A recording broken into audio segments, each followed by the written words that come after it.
بسا اوقات انسان کے آنکھ سے بہنے والا ندامت کا ایک آنسو یا بیچارگی کے عالم میں، تنہائی کے عالم میں بے یار و مددگار ہو کے اللہ کی طرف اٹھائی ہوئی ایک نگاہ اور ایک نظر کہ اللہ میرا تو ایک تو ہے، تیرا سوا میرا کوئی نہیں ہے، اپنے بندے کی یہ ادا اللہ کو اتنی پسند آ جاتی ہے، اتنی پسند آ جاتی ہے کہ اللہ رب العزت اس بندے کے زندگی کے جتنے گناہ ہوتے ہیں، جتنی اس نے لغزشات کی ہوتی ہے، جتنی اس نے نافرمانیاں کی ہوتی ہے، جتنی اس کی بغاوتیں ہوتی ہے، وہ ساری کی ساری اللہ رب العزت معاف کر دیتا ہے، اس کے لیے معافی کا اعلان کر دیتا ہے۔ حضرت وہب ابن منبہ رحم اللہ فرماتے ہیں کہ موسیٰ علیہ السلام کے زمانے میں ایک نوجوان تھا، اور یہ نوجوان انتہائی سرکش تھا، اپنے اوپر ظلم کرنے والا تھا۔ کہتے اس کی موت جو ہے، جس شہر میں یہ رہ رہا تھا اس شہر کے دروازے پر اس کی موت واقع ہو گئی، اور دروازے پر موت واقع ہونے کا سبب اور وجہ یہ بنی کہ اس کی سرکشی کی وجہ سے، گناہوں کی وجہ سے، اس کے فسق اور فجور اور مسلسل نافرمانیوں کی وجہ سے اس بستی اور شہر والوں نے اس کو کہا کہ تم یہاں سے نکل جاؤ، تم اتنے نافرمان ہو خدا کے، کہیں اللہ تعالیٰ تمہاری وجہ سے اس پوری بستی کو اور شہر کو عذاب میں مبتلا نہ کر دے۔ چنانچہ یہاں سے زبردستی اس کو نکال دیا گیا، شہر سے، اس علاقے سے نکال دیا۔ سردی کا موسم تھا، یہ جب شہر سے نکل گیا، ویرانے میں اور جنگل میں چلا گیا، تو سردی سے متاثر ہو کے یہ بیمار ہو گیا۔ اب جب بیمار ہو گیا تو یہ بیماری میں پڑا ہوا ہے، اپنے لیے کچھ لے نہیں سکتا ہے، کھانے کے لیے کچھ نہیں ہے، دوائی دینے کے لیے کوئی نہیں ہے، خدمت کے لیے کوئی نہیں ہے۔ تو اس اکیلے پن میں، اس تنہائی میں اس کو اب احساس ہوا، اور اس کو اللہ کا احساس ہوا، اور اس نے اللہ کی طرف آنکھ اٹھائی، نگاہیں اٹھائی، اور اللہ سے کہا کہ اللہ میں تیرا بندہ ہوں، اللہ میرے گناہوں کو معاف فرما دے۔ چنانچہ اس آدمی کو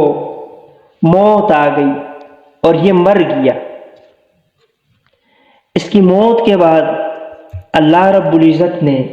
حضرت موسیٰ علیہ السلام کی طرف وحی بھیجی، اور موسیٰ علیہ السلام سے کہا کہ فلاں جگہ میرا ایک ولی مرا ہے، فوت ہو گیا ہے، اس کے جنازے میں شریک ہو جاؤ، اس کے جنازے کے لیے جاؤ، یہاں تک کہ اس کو غسل بھی دو اور اس کا جنازہ بھی پڑھاؤ، اور لوگوں میں اعلان کرو کہ جو بندہ اس کے جنازے میں شریک ہوگا وہ اگرچہ بہت بڑا گناہگار ہی کیوں نہ ہو، تو میں تب بھی اس کے گناہوں کو معاف کر دوں گا۔ اور جنازہ پڑھانے کے بعد اس کو دفن کر دو تاکہ میں اس کو اس کا بہترین ٹھکانہ اور بدلہ دوں۔ چنانچہ موسیٰ علیہ السلام نے لوگوں میں اعلان کر دیا کہ اس طرح شہر کے دروازے پہ اللہ کا ایک ولی فوت ہوا ہے، اس کے جنازے میں شرکت کر دو۔ سارے کے سارے لوگ کثیر تعداد میں وہاں جمع ہو گئے، بہت سارے لوگ۔ جب وہاں جمع ہو کے دیکھ لیا کہ یہ تو بھائی وہ فاسق و فاجر ہے، تو لوگوں نے حضرت موسیٰ علیہ السلام سے شکایت کر دی کہ آپ نے کہا تھا کہ ولی فوت ہوا ہے، حالانکہ یہ تو ایک فاسق اور فاجر ہے۔ تو موسیٰ علیہ السلام بھی اس ماجرے سے، اس بات سے تعجب میں پڑ گئے کہ یہ تو واقعی یہ کیا ماجرا ہے، یہ آدمی تو کوئی اتنا اچھا نہیں تھا، اور یہاں اللہ نے وحی کی تھی کہ میرا ولی فوت ہو گیا ہے۔ تو اس تعجب کے بعد اللہ رب العزت نے وحی بھیجی موسیٰ علیہ السلام کی طرف، اور کہا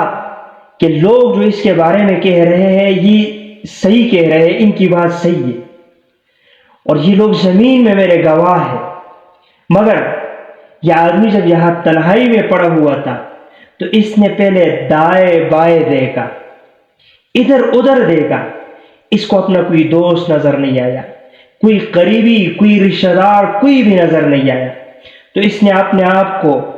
اکیلا پایا، غریب پایا، ذلیل پایا،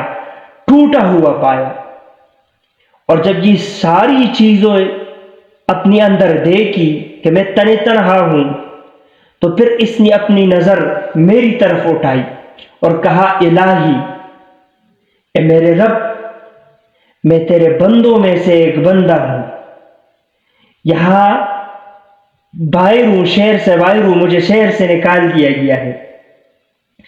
اور اگر مجھے اس بات کا علم ہوتا